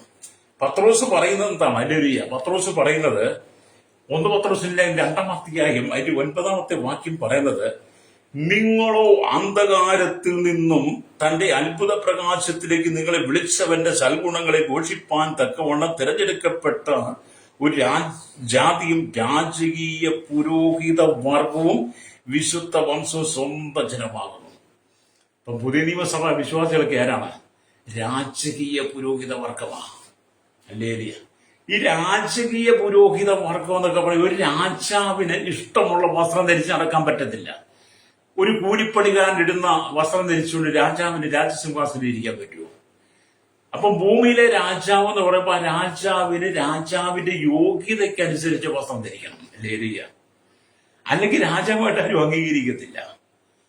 അപ്പൊ നിങ്ങൾ രാജാക്കന്മാർ ധരിച്ച വസ്ത്രങ്ങളെ കുറിച്ചും രാജാക്കന്മാരെ കുറിച്ചും ഒക്കെ കേൾക്കുകയും പഠിക്കുകയും ചെയ്യുമ്പോൾ, ഇനി നമ്മുടെ വിശുദ്ധ വേദപുസ്തകത്തിൽ അല്ലെങ്കിൽ ദാവീദിനെ കുറിച്ച് പഠിക്കുമ്പോൾ അവർക്ക് ധരിക്കുമുള്ള രാജകീയ വസ്ത്രം ഉണ്ടായിരുന്നു. അപ്പം ഭൂമിയിൽ പുതിയ നിയമസഭയിൽ ദൈവം നമ്മെ രാജകീയ പുരോഹിത വർഗമായി തെരഞ്ഞെടുത്തു കഴിഞ്ഞപ്പോൾ രാജകീയ പുരോഹിത വർഗത്തിന് യോഗ്യമായ വസ്ത്രം ധരിക്കണം. നീ ആലയത്തിൽ കടന്നു വരുമ്പോൾ, ദൈവത്തെ സ്തുതിക്കാൻ കടന്നു വരുമ്പോൾ നിലയെങ്കിൽ ധരിച്ചു മാറത്ത് പൊൻകച്ച കെട്ടിയവനായി മനുഷ്യപുത്ര സദസ്യനായവനെ കണ്ടു എന്ന് പറയുമ്പോൾ, നീ യേശുവിനെ ആരാധിക്കാൻ വരുമ്പോൾ, യേശുവിനെ സ്തുതിക്കാൻ വരുമ്പോൾ, ദൈവത്തിനെ കടന്നു വരുമ്പോൾ രാജകീയ പുരോഹിത വർഗമായിരിക്കുന്ന നീയെ രാജകീയ വസ്ത്രം ധരിച്ചു വരണം. അല്ലാതെ ആമ കൂലിപ്പണിക്കാരൻ വരുന്ന പോലെ വരരുത്. ഇഷ്ടമുള്ള വസ്ത്രം ധരിച്ചുകൊണ്ട് വരുന്നത്, ഏതെങ്കിലും വസ്ത്രം ധരിച്ചുകൊണ്ട് വരുന്നത്. ദൈവത്തിന് പ്രസാദമായി ലഭിക്കണം നിന്റെ വസ്ത്രധാരണം പോലും. ഹല്ലേലൂയ. അതുകൊണ്ടാണ് സമാഗമന കൂടാരത്തിൽ ശുശ്രൂഷ ചെയ്യുവാൻ ദൈവം അഹരോനെയും അഹരോന്റെ മക്കളെയും വിളിച്ച് വേർതിരിച്ചപ്പോൾ അവർ ധരിക്കേണ്ട വസ്ത്രങ്ങളെ കുറിച്ച് പുറപ്പാട് പുസ്തകം 28-ന്റെ 5-ലും 29-ന്റെ 5-ലും ഒക്കെ പറയുന്നത് അവർ എങ്ങനെയുള്ള വസ്ത്രം ധരിക്കണമെന്ന്. ഹല്ലേലൂയ. ഇത് നമുക്കും ബാധകമാണ് കേട്ടോ, നമുക്കും ബാധകമാണ്. നമ്മൾ രാജകീയ ശുശ്രൂഷ ചെയ്യുന്നവര്, നമ്മൾ അന്ധകാരത്തിൽ കിടന്നവരായിരുന്നു. ആദ്യം നമ്മെ വിളിച്ച് വേർതിരിച്ച് കൊണ്ടുവന്നപ്പോൾ നമ്മൾ കർത്താവിന്റെ മുമ്പിൽ ഒരു രാജകീയ പുരോഹിതനായിട്ട് വരുന്നേ. ഹല്ലേലൂയ.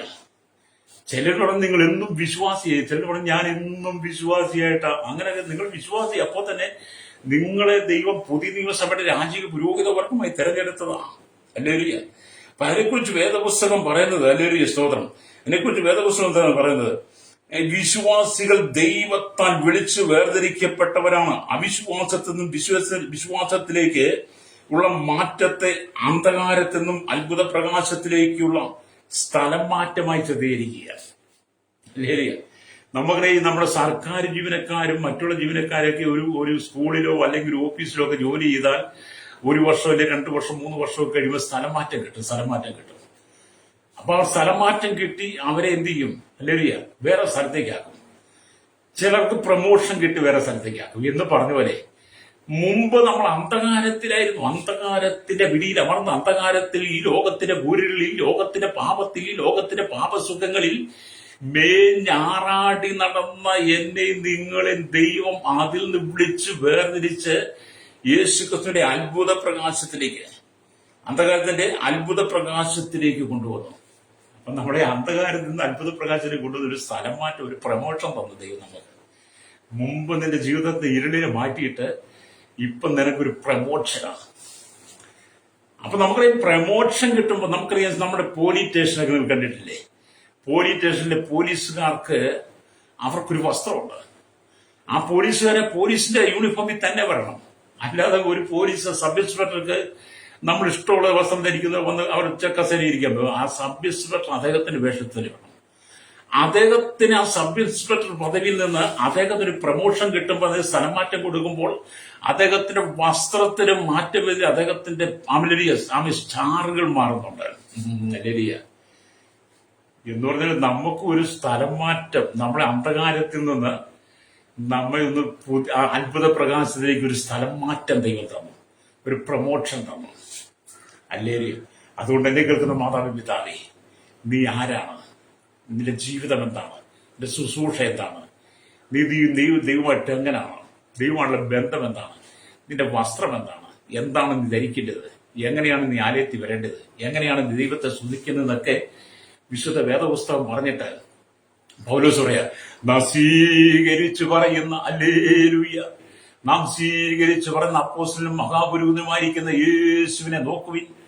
അവൻ നിലയെങ്കി ധരിച്ചു മാറത്ത് പൊൻകച്ച് കെട്ടിയവനായി മനുഷ്യപുത്രനോട് സാദൃശ്യനായവൻ പിതാവിന്റെ വലത്തുഭാഗത്ത് ഭൂമിയിലുള്ള സകല ജനത്തിനു വേണ്ടി മധ്യസ്ഥ ചെയ്യുന്നു. ഹല്ലേലൂയ. അപ്പൊ നമ്മൾ നമ്മുടെ ജീവിതത്തേക്ക് ഒന്ന് ക്രമീകരിക്കുന്നത് നല്ലതാണ്. അപ്പൊ നിങ്ങൾ ഏറ്റവും കുറഞ്ഞത് ഈ വെളിപ്പാട് പുസ്തകത്തിൽ 1-ാം അധ്യായം, ഹല്ലേലൂയ, അങ്ങ് തിരിഞ്ഞു പറഞ്ഞത് വായിക്കണത്. ഞാൻ കുറച്ച് ദിവസങ്ങളായിട്ട് ഈ ഒരു ഭാഗത്തോട് സംസാരിക്കുക, കുറച്ച് ദിവസം കൂടെ സംസാരിക്കണമെന്ന് ആഗ്രഹമുണ്ട്. കർത്താവിന്റെ മഹത്വത്തെ വർണ്ണിക്കാൻ പറ്റത്തില്ലെന്ന്. കാരണം നമ്മുടെ കർത്താവിന്റെ മഹത്വത്തെ നമ്മുടെ വാക്കുകൾ കൊണ്ട് വർണ്ണിക്കാൻ പറ്റത്തില്ല. അത്രമാത്രം മഹത്വ സമ്പൂർണനായവനായ യേശു.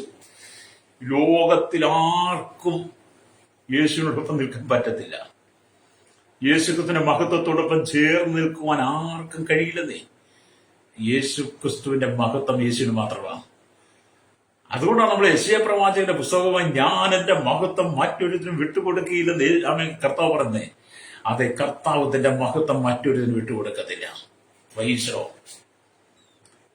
അപ്പൊ നമ്മുടെ കർത്താവ് ആരാണെന്ന് അറിയണ്ടേ?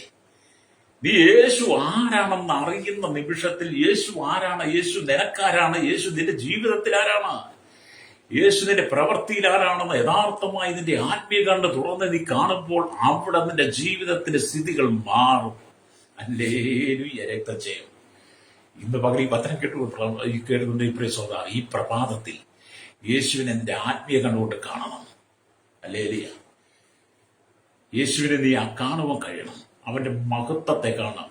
മഹത്വ സമ്പൂർണനായിരിക്കുന്ന യേശുവിനെ പത്മോസിന്റെ ഏകാന്തതയിൽ യോഹന്നാൻ കാണുന്നത് പോലെ നിനക്ക് കാണാൻ കഴിയണം. അങ്ങനെ കാണണമെങ്കിൽ യോഹന്നാനെ പോലെ വിശുദ്ധ ജീവിതം നയിക്കണം. യോഹന്നാനെ പോലെ വിശുദ്ധ ജീവിതം നയിച്ച് മരണം മുമ്പിലാണെങ്കിലും ജീവിതത്തിൽ ഒറ്റപ്പെട്ട അനുഭവമാണെങ്കിൽ പത്മോസിന്റെ അനുഭവമാണെങ്കിലും ഏതു സമയം ജീവൻ അപഹരിക്കപ്പെടാവുന്ന നിലയിലാണ് യോഹന്നാൻ ആയിരിക്കുന്നതെങ്കിലും ഹല്ലേലൂയ, യോഹന്നാന്റെ ചിന്ത മുഴുവൻ മഹത്വ സമ്പൂർണനായിരിക്കുന്ന യേശുവിനെ ഒന്ന് കാണണമെന്നാ. ഹല്ലേലൂയ. ആഗ്രഹത്തെ ദൈവം സഫലമാക്കി കൊടുത്തു. അതുകൊണ്ട് യോഹന്നാൻ നമുക്ക് വെളിപ്പാട് പുസ്തകം എഴുതി തന്നു. എന്തിനാണ് വെളിപ്പാട് പുസ്തകം എഴുതി തന്നത്? നമ്മുടെ ആത്മീയ കണ്ണുകൾ തുറക്കാൻ വേണ്ടിയാ. നിന്റെ ആത്മീയ കണ്ണുകൾ തുറക്കുന്നെങ്കിൽ നിന്റെ ശാപങ്ങൾ മാറും, നിന്റെ ബന്ധനങ്ങളിൽ നിന്റെ കെട്ടുകൾ പൊട്ടും. ഹല്ലേലൂയ. നിന്റെ ആത്മീയ കണ്ണ് തുറക്കണം. അപ്പൊ യേശുക്രിസ്തുവിനെ ചിലർക്ക് ആവശ്യമാണ്. യേശുക്രിസ്തുവിനെ ചിലർക്ക് ആവശ്യമാണ്. ഞാൻ കഴിഞ്ഞ ദിവസം പറഞ്ഞു, യേശുക്രിസ്തുവിനെ ചിലർക്ക് ആവശ്യം രോഗസൗഖ്യത്തിന്, അനുഗ്രഹം കിട്ടാൻ വേണ്ടി, പണം കിട്ടാൻ വേണ്ടി, വീട് കിട്ടാൻ വേണ്ടി, വണ്ടി വാങ്ങാൻ വേണ്ടി, സ്ഥലം വാങ്ങാൻ വേണ്ടി, മക്കളെ വിദേശത്ത് അയക്കാൻ വേണ്ടിയിട്ടൊക്കെ പലർക്കും യേശുവിനെ ആവശ്യം. ലേലിയ മഹത്വ സമ്പൂർണ്ണനായിരിക്കുന്ന യേശുവിന്റെ ആ മഹത്വം കാണാൻ ആരും വരുന്നില്ല. എല്ലാവരും അനുഗ്രഹത്തിന് വേണ്ടിയാണ്. അനുഗ്രഹം പ്രാപിച്ചു പോകുന്ന സഹോദര സഹോദരി, യേശു നിന്റെ ജീവിതത്തിൽ രക്ഷകനാണ്. മഹത്വ സമ്പൂർണനായിരിക്കുന്ന യേശു നിന്റെ ജീവിതത്തിൽ രക്ഷകനാണ്. ആ രക്ഷകനായിരിക്കുന്ന കർത്താവിന്റെ ഹൃദയത്തിനകത്ത് വസിക്കണം. നീയാകുന്ന കൂടാരത്തിൽ, നീയാകുന്ന മന്ദിരത്തിൽ ആമേൻ രാജകീയ പുരോഹിത വർഗമായി തെരഞ്ഞെടുത്ത നിന്റെ ഹൃദയത്തിനകത്ത് യേശു വസിക്കണം.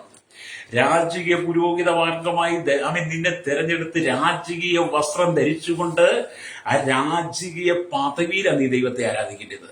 ഹല്ലേലൂയ. രാജകീയ പദവിയില്, അല്ലാതെ ഞാൻ പുഴുവാണ് കൃമിയാണെന്നും പറഞ്ഞല്ല ദൈവത്തെ ആരാധിക്കേണ്ടത്. ചില സഭ വന്നിട്ട് പറയും, കർത്താവ് ഈ പുഴുവായി എന്നെ പുഴുവായി എന്നെ, ഈ കൃമിയായി എന്നെ, അങ്ങനെയൊക്കെ പറയേണ്ട കാര്യമുണ്ടെന്നിരിക്കുന്നത്. കാരണം പുഴുവായി യാക്കോബ് എന്നൊക്കെ വേദവസം വിളിക്കുന്നില്ല. ചരിത്രങ്ങൾ വേറെയാ, പശ്ചാത്തലം വേറെയാ. എന്താണ് ആ വാക്കവിടെ ഉപദേശിച്ചത്, എന്താണ് ആ വാക്ക് പറയാൻ കാരണമെന്നൊക്കെ ആ ഭാഗത്ത് കടന്നുപോയി ശുശ്രൂഷിക്കുന്നതൊക്കെ മനസ്സിലാകത്തുള്ളൂ. ചില സഭയിൽ എപ്പോഴും പുഴുവായ കർത്താവ്, ഈ പുഴുവായി എന്നെ. പുതിയ നിയമസഭയ്ക്കകത്ത് നീ പുഴുവല്ലെന്നാണ്. അല്ലെങ്കിൽ എന്നെ കേൾക്കുന്ന പ്രിയ സ്നേഹിത, ആമി നിലയങ്കി ധരിച്ച് മാറത്ത് പൊൻകച്ച കെട്ടിയവനായ മനുഷ്യപുത്രനായ യേശു, നാം സ്വീകരിച്ചു പറഞ്ഞ അപ്പോസ്തലനും മഹാപുരോഹിതനായ യേശു നിന്നെ പുതിയ നിയമസഭ പുഴുവായിട്ടല്ല തിരഞ്ഞെടുത്തത്. ഇന്നും ചിലർ പുഴുവായിട്ടാണ് സഭയിൽ ഇരിക്കുന്നത്.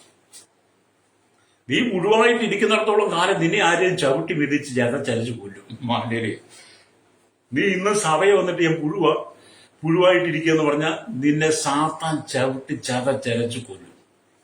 നീ പുഴുവല്ല. നീ സഭയ്ക്കകത്ത്, പുതിയ നിയമസഭയ്ക്കകത്ത് രാജകീയ പുരോഹിത വർഗമാണ്. അല്ലേരിയ, പുഴുവിനെയൊക്കെ ദൈവം മാറ്റിക്കളാം. അതുകൊണ്ട് ഇനി മേലാൽ നീ പുതിയ നിയമസഭയിൽ സാക്ഷ്യം പറയുമ്പോൾ ഞാൻ പുഴുവാണെന്ന് പറയരുത്.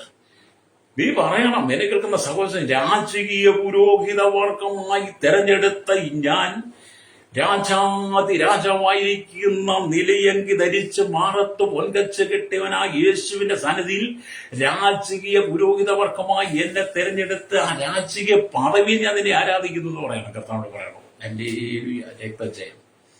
അതുകൊണ്ട് വാക്കുകൾ യേശുവിനോട് പറയുമ്പോൾ സൂക്ഷിക്കണം. അനുഗ്രഹം നിനക്ക് തരാൻ ദൈവം ആഗ്രഹിക്കുക. ഒരുപക്ഷെ ലോകം നിന്നെ മാനിച്ചില്ലെങ്കിൽ, ലോകം നിന്നെ ശ്രദ്ധിച്ചില്ലെങ്കിലും, ലോകം നിനക്ക് വേണ്ടുന്ന സ്ഥാനമാനങ്ങൾ തന്നില്ലെങ്കിലും യേശു നിന്നെ ഉയർത്താൻ പോകുക. യേശു നിന്നെ വളർത്തുവാൻ പോകുക. യേശു നിന്നെ മാനിക്കാൻ പോകുക. നിന്റെ കഷ്ടതയെ മാറ്റാൻ പോകുക. കണ്ണുനീര് തുടയ്ക്കാൻ പോവുകയാണ്. നീ ഭൂമിയിൽ പുഴുവായിട്ട് ജീവിക്കാനുള്ള രാജകീയ പുരോഹിത വർഗമായി മറ്റുള്ളവരുടെ മുമ്പിൽ അഭിമാനത്തോടെ ജീവിക്കുവാൻ വേണ്ടിയിട്ട് ദൈവം നിന്നെ ഒരുക്കാൻ പോവുകയാണ്. അതുകൊണ്ടാണ് അവൻ നിലയങ്കി ധരിച്ചവനായി. അതുകൊണ്ട് രാജകീയ പുരോഹിത വർഗമായിരിക്കും നീയും ദൈവത്തിന് മാന്യമായിട്ട് കടന്നു വന്നിരുന്ന ദൈവത്തെ ശ്രദ്ധിക്കണം. ഹല്ലേലൂയ. അപ്പൊ ഇവിടെ യേശുക്രിസ്തു പുരോഹിത വംശത്തിൽ അഹരോന്റെ സന്നിധിയിൽ വന്നില്ല. യേശുക്രിസ്തു പുരോഹിത വംശത്തിൽ അഹരോന്റെ സന്നിധിയിൽ വന്നില്ല. യഹൂദ ഗോത്രത്തിൽ രാജകീയ വംശത്തിൽ ജനിച്ചു. യേശു അഹരോന്റെ മുറപ്രകാരം പുരോഹിതനായി വന്നിട്ടില്ലെങ്കിലും മൽക്കീസേദക്കിന്റെ ക്രമപ്രകാരം അത്യുന്നതന്റെ പുരോഹിതനായിരിക്കുന്നു. ഹല്ലേലൂയ. യേശു ക്രിസ്തു അഹരോന്റെ പുരോഹിതത്വത്തിലേക്ക് വന്നില്ല കേട്ടോ. ഹല്ലേലൂയ, വന്നില്ല. യഹൂദ പാരമ്പര്യത്തിൽ, യഹൂദ ഗോത്രത്തിൽ രാജകീയ വംശത്തിൽ ജനിച്ചെങ്കിലും അഹരോന്റെ പുരോഹിതത്വത്തിലേക്ക് വരാതെ യേശു ക്രിസ്തു മൽക്കീസേദക്കിന്റെ ക്രമപ്രകാരം എന്നേക്കും അത്യുന്നതനായ പുരോഹിതനായി പിതാവിന്റെ വലത്ത് ഭാഗത്ത് നമുക്ക് വേണ്ടി മധ്യസ്ഥ ചെയ്യുന്നു. അപ്പൊ കണ്ട, യേശുക്രിസ്തുവിന്റെ പുരോഹിതത്തെ അഹരോന്റെ പുരോഹിതത്വത്തോട് പോലും ചേർത്തു വെക്കാതെ, അഹരോന്റെ പുരോഹിതത്വത്തോട് പോലും ചേർത്ത് പറയാതെ യേശുക്രിസ്തുവിന്റെ പുരോഹിതത്വത്തെ മൽക്കീസേദക്കിന്റെ ക്രമപ്രകാരം എന്ന് പറയുന്നു. അത്ര ശ്രേഷ്ഠമാണ് യേശുവിന്റെ പുരോഹിതത്വം എന്ന് പറയുന്നത്. ആ യേശുവിന്റെ മക്കളായി, രാജകീയ പുരോഹിതനായി ഈ ഭൂമി കർത്താവിന്റെ ശുശ്രൂഷ ചെയ്യുവാൻ ദൈവം നമ്മെ അനുവദിച്ച് ഓർത്താൽ, ഹല്ലേലൂയ, യേശുവിനെ വിളിച്ചു പറയുവാൻ, യേശുവിന്റെ നാമത്തെ ഘോഷിക്കുവാൻ രാജകീയ പുരോഹിത വർഗമായി ദേശത്തും സമൂഹത്തിലും തെരുക്കോണുകളിലും ഗ്രാമങ്ങൾ തോറും ഭവനങ്ങൾ തോറും കടന്നുപോയി നാം സ്വീകരിച്ചു പറയുന്ന അപ്പോസ്തലൻ യേശുക്രിസ്തുവിന്റെ സുവിശേഷം പറയുവാൻ നിനക്ക് തന്ന പദവി ഓർത്താൽ, ഹല്ലേലൂയ, നമ്മൾ ദൈവത്തെ സ്തുതിക്കണം. രക്തം ചെയ്യണം. രാജകീയ പുരോഹിത വർഗമാണ് നീ. എന്നെ കേൾക്കുന്ന മാതാവ്, നീ ചെറ്റക്കുടിലായിരിക്കും താമസിക്കുന്നത്. ചെറ്റക്കുടി, 4 വശവും ഓല കൊണ്ട് മേഞ്ഞ വീടുകൾ ഇന്നുമുണ്ട്. 4 വശം ഓല കൊണ്ട് മേഞ്ഞ വീടുകൾ, ചെറ്റക്കുടിൽ പടുത കൊണ്ട് മറച്ചത്, തകര ഷീറ്റ് കൊണ്ട് കെട്ടിമറച്ച വീടുണ്ട് ഇന്നും. ചാക്ക് കഷ്ണം കൊണ്ട് മറച്ച വീടുകൾ ഇന്നുമുണ്ട്. അതിൽ താമസിക്കുന്നവരുണ്ട്. അതിൽ താമസിക്കുന്ന ദൈവമക്കളുണ്ട്. അവരും രാജകീയ പുരോഹിത വർഗമാണ്. ഞാൻ കഴിഞ്ഞ ദിവസം ഒരു ദൈവദാസൻ, ആലപ്പുഴയിലുള്ള ഒരു ദൈവദാസന്റെ വീട്ടിൽ ചെന്ന ദൈവദാസന്റെ ജീവിതത്തെക്കുറിച്ചൊരു രേഖപ്പെടുന്നത് കണ്ടു. ഹല്ലേലൂയ. അദ്ദേഹത്തിന്റെ അവസ്ഥ അത് എന്നെ കേൾക്കുന്ന നമ്മുടെ സ്നേഹിത, ചെറ്റക്കുള്ളാണ് നീ രാജകീയ പുരോഹിതവർക്ക്. ഞങ്ങൾക്കൊരു പ്രാർത്ഥിക്കുമ്പോൾ സഭ ഒരുപാട് മുന്നോട്ട് പോയി. അത് നീ രാജകീയ പുരോഹിതവർക്ക് നിലയെങ്കിൽ ധരിച്ച് മാറത്ത് പൊൻകച്ച് കിട്ടിയവനായി മനുഷ്യപുത്ര സമ്പന്നനായ നീ ആരാധിക്കാൻ രാജകീയ പുരോഹിതവർഗമായി വരണം. നിന്റെ കഷ്ടതകൾ മാറും. ആരെങ്കിലും ഇന്ന് പകൽ ഈ വചനം കേട്ട് നിന്റെ ജീവിതത്തിൽ യേശു വേണ്ടി വിട്ടുകൊടുക്കുന്നെങ്കിൽ ദൈവം നിന്നെ എനിക്ക് കണ്ണുകളുടെ ചാട്ട് പരിശുദ്ധങ്ങളുടെ നല്ല ദൈവമേ സ്വർഗ്ഗ പിതാവേ അനുഗ്രഹിക്കപ്പെട്ട നല്ല സമയത്തിനായി ഈ വചനം കേട്ടുകൊണ്ടിരിക്കുന്ന ചെറിയവരെയും വലിയവരെയും കേരളത്തിൽ ലോക രാജ്യം 800 കോടി ജനങ്ങൾ ശൈശവത്തിൽ ബാല്യത്തിൽ കൗമാരി യൗവനത്തിൽ വാർത്തയിൽ വൃത്താശ്രമ യാജ് റോട്ടൻ ഷോൾഡ് ജീവിത തടവരെ അറിയിക്കുന്ന താൻ village panchayat municipality operation taluk block ജില്ലാ ഭരണപിതാവ് സംസ്ഥാനങ്ങൾ രാജ്യങ്ങൾ രാഷ്ട്രപതി രാജ്യങ്ങൾ പ്രധാനമന്ത്രി പ്രസിഡന്റ് ഗവർണർ പട്ടാളമേധ ഗോത്രങ്ങളിൽ ദ്വീപുകൾ ആദിവാസി ട്രൈബൽ കരസേന വ്യോമസേന നാവികസേന അതിർത്തികൾ കാക്കുന്ന BSRPF എല്ലാ പോലീസ് ജുഡീഷ്യൽ വിഭാഗങ്ങൾ സഹകരണ വിരുദ്ധ ആരോഗ്യ വിദ്യാഭ്യാസ സാമ്പത്തിക മേഖലയില് ബാങ്ക് മേഖലയിലായിരിക്കുന്നവരെ എല്ലാ മത സാമൂഹിക സംസ്കാര ചരിത്ര മാധ്യമ വീടുകളിൽ ഭരണപ്രതിപക്ഷ പാർട്ടികളെ കരിയിലും ആകാശമാർഗം വാഹന യാത്ര വാഹനം ചെയ്യുന്നവരെ കടലോര വാസു തീരദേശ മത്സ്യബന്ധനം കടന്നവർ കനികൾ കമ്പ്യൂട്ടർ ഫാക്ടറിയും എല്ലാ ചെറുതുമായി വ്യാപാരി വ്യവസായം വഴിയോര കച്ചവടക്കാരെ കാർഷിക ക്ഷീരമേഖലയിലെ കർഷക ഓട്ടോ യൂണിയൻ രംഗത്ത് പണിയെടുക്കുന്ന എല്ലാ ടാക്സിയുടെ ഡ്രൈവേഴ്സിനെയും ദേശം കർത്താൻ വേലി സ്നേഹിച്ച് കടന്നു ദൈവദാസദാസന്മാർ ദേശത്തെ കർത്താൻ വേലയിലായിരിക്കുന്നവരെ മദ്യത്തിന് മൈക്കും പഞ്ച ലഹരിബന്ധം അടിമപ്പെട്ട് കിടക്കുന്ന സകല ജനത്തെ കർത്താവിന്റെ കരങ്ങളിൽ ഏൽപ്പിക്കുന്നു. ഈ ജനം മടങ്ങി വന്ന് കർത്താവ് യേശു ക്രിസ്തുവിനെ ആത്മീയ കണ്ണുകൊണ്ട് കണ്ട് രാജകീയ പുരോഗതവർഗമായി കർത്താവിനെ ആരാധിക്കുന്ന തലമുറയെ എഴുന്നേൽപ്പിക്കാനായി പ്രാർത്ഥിക്കുന്നു. യേശുവിന്റെ നാമത്തിൽ തന്നെ ആമേൻ ആമേൻ.